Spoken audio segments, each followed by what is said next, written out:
नमस्कार लाडक्या बहिणींनो, स्वागत आहे आपल्या सचिन इन्फो या यूट्यूब चॅनलवर.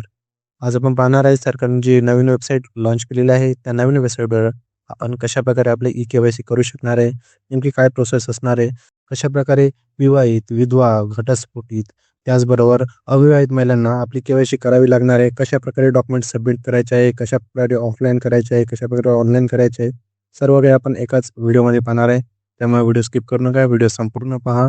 चला सुरू करूया. आता सर्वप्रथम जे लाडक्या बहीण विवाहित आहेत, त्यांची कशाप्रकारे के-वाय-सी करायची पाहणार आहे.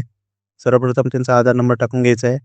कॅप्चा टाकून ओ-टी-पीवर सेंड करायचं. त्यांच्या आधार संलग्न मोबाईलवर ओ-टी-पी पाठवला जाईल. हा ओ-टी-पी इथे टाकून घ्यायचा आहे आणि सबमिट बटनावर क्लिक करायचं आहे. बघा, नवीन वेबसाईटनुसार तुम्हाला विवाहित व अविवाहित असे 2 ऑप्शन दिले जातील. आपल्याला विवाहित लाडक्या बहिणीची के-वाय-सी करायची असल्याकारणाने आपण विवाहितवर क्लिक करणार आहोत. पुढच्या स्टेपमध्ये आपण अविवाहित यावर क्लिक करणार आहोत. सध्या आपण विवाहित यावर क्लिक करत आहोत. बघा, विवाहित यावर क्लिक केल्यानंतर तुमचे पती हयात आहेत, तुमच्या पतीचं निधन झालं आहे, तुमचा घटस्फोट झालेला आहे, असे 3 ऑप्शन येतील. आपण सध्या पती हयात आहेत यावर क्लिक करून के-वाय-सी करून घेऊया. पतीचा आधार क्रमांक विचारते, पतीचा आधार क्रमांक इथे टाकून घ्यायचा आहे आणि कॅप्चा टाकून मी सहमत आहे यावर क्लिक करून ओ-टी-पी पाठावर सेंड करायचं. बघा, ओ-टी-पी आधार संलग्न मोबाईलवर सेंड झाला आहे. हजबंडच्या आधारला जो मोबाईल नंबर लिंक असेल त्यावर सेंड झालेला आहे. तो ओ-टी-पी इथे टाकून सबमिट बटनावर क्लिक करायचं आहे. बघा, नवीन वेबसाईटनुसार पतीचं नाव, जात प्रवर्ग जशा तसा आहे, परंतु खाली जे ऑप्शन्स आहेत यात मोठा बदल करण्यात आलेला आहे. बघा, मध्ये काय म्हटलंय, माझ्या कुटुंबातील सदस्य नियमित कायम कर्मचारी म्हणून सरकारी विभाग, उपक्रम, मंडळ, भारत सरकार किंवा राज्य सरकारच्या स्थानिक संस्थेमध्ये कार्यरत नाही. तुम्हाला इथं नाही करायचंय. थोडक्यात इथं असं म्हटलंय, तुमच्या घरामध्ये कोणी सरकारी नोकरीला आहे का? तर आपल्याला इथे नाही करायचंय. मध्ये बघा काय म्हटलंय, माझ्या कुटुंबातील सदस्य नियमित कायम कर्मचारी म्हणून सरकारी विभाग, उपक्रम, मंडळ, भारत सरकार किंवा राज्य सरकारच्या स्थानिक संस्थेमध्ये सेवानिवृत्तीनंतर निवृत्तीवेतन घेत नाही. थोडक्यात त्यांना असं म्हणायचं आहे की पहिले गव्हर्नमेंट जॉबला होते, पण आता त्यांना पेन्शन चालू आहे, ते रिटायर्ड झालेले आहेत. असं कोणी तुमच्या घरात आहे का? तर आपल्याला नाही करायचं आहे. बघा, खाली एक कन्सेंट दिले. वरील ए आणि बी मध्ये दिलेली माहिती खरी असून ती जर खोटी आढळली तर माझ्यावर सक्त कारवाईस मी पात्र राहील. या कन्सेंटवर तुम्हाला क्लिक करायचं आहे आणि सबमिट बटनावर क्लिक करून द्यायचं आहे. बघा, सबमिट केल्याबरोबर तुमची ई-के-वाय-सी पडताळणी यशस्वीरित्या पूर्ण झाली आहे असं दाखवलं जाईल. आता आपण पाहणार आहेत, ज्या विधवा लाडक्या बहिणी आहेत त्यांची के-वाय-सी नक्की कशाप्रकारे करायची. लाडक्या बहिणीचा आधार नंबर ते टाकून घ्यायचा आहे, कॅप्चा टाकून घ्यायचा आहे, मी सहमत आहे यावर क्लिक करून ओ-टी-पी पाठवायचा आहे.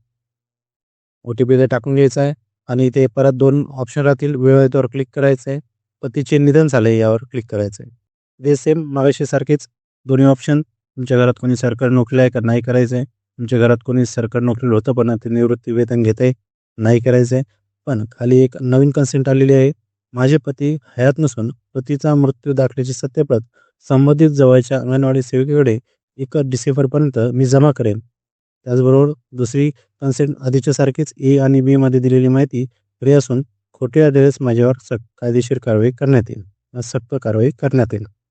बघा, खाली नोंदमध्ये दिलेलं आहे, पती वडील हयात नसल्याचे किंवा घटस्फोटित असल्याची संबंधित पुरावे लाभार्थ्यांनी 31 डिसेंबरपर्यंत आपल्या जवळच्या अंगणवाडी सेवेकडे सादर जर नाही केलं तर तुमची के-वाय-सी अपूर्ण मानली जाईल आणि तुमची के-वाय-सी अपूर्ण असल्या कारणाने तुम्हाला पैसे येणार नाही. याची काळजी घ्यायची. फक्त ऑनलाईनच नाही तर तुम्ही ऑफलाईनही तुमचा मृत्यू प्रमाणपत्र तुमच्या जवळच्या नजीकच्या अंगणवाडी सेवेकडे जमा करायचं आहे. दोन्ही कन्सेंटवर क्लिक करून सबमिट बटनावर क्लिक करायचं. सबमिट बटनावर क्लिक केल्यानंतर तुमची ई-के-वाय-सी पडताळणी यशस्वी झाली असं दाखवलं जाईल. आता आपण पाहणार आहे अविवाहित लाडक्या बहिणीची के-वाय-सी कशाप्रकारे करेल. जरा फास्ट घेऊया. लाडक्या बहिणीचा आधार नंबर टाकून ओ-टी-पी टाकून घ्यायचा आहे आणि इथे अविवाहित यावर क्लिक करायचे. बघा, 2 ऑप्शन्स आहेत. वडील हयात आहेत, वडिलांचे निधन झाले. जर वडील जिवंत असतील तर त्यांचा आधार नंबर टाकून के-वाय-सी करून घ्यायचे. जर वडिलांचं निधन झालं असेल तर ते कशाप्रकारे करायचं ते आपण यात पाहणार आहोत. बघा, वडील हयात नाही असं क्लिक केल्यानंतर वडिलांचे नाव दाखवलं जाईल, तुमचा जात प्रवर्ग दाखवला जाईल.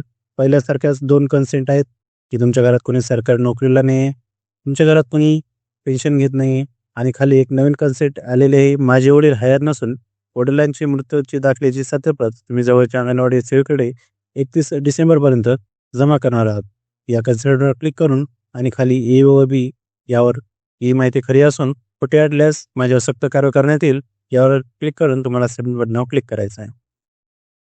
बघा लाडक्या बहिणींनो, अशा प्रकारे तुम्ही नवीन वेबसाईटवर तुम्ही ज्यामध्ये बसा त्या प्रकारची KYC करून तुम्ही लाडक्या बहिणीचे जे येणारे पैसे आहेत, येणारे पुढे लाभ आहेत हे चालू ठेवू शकता. आणि ही KYC करत असताना तुम्हाला काही अडचणी येत असतील, काही प्रश्न पडत असतील तर तुम्ही आम्हाला कमेंट्समध्ये नक्की विचारू शकता. तुमच्या प्रत्येक कमेंट्सचा रिप्लाय दिला जाईल. आणि अशाच महत्त्वपूर्ण माहितीसाठी किंवा महत्त्वपूर्ण व्हिडिओसाठी आमच्या सचिन इन्फो या यूट्यूब चॅनलला सबस्क्राईब करा. धन्यवाद.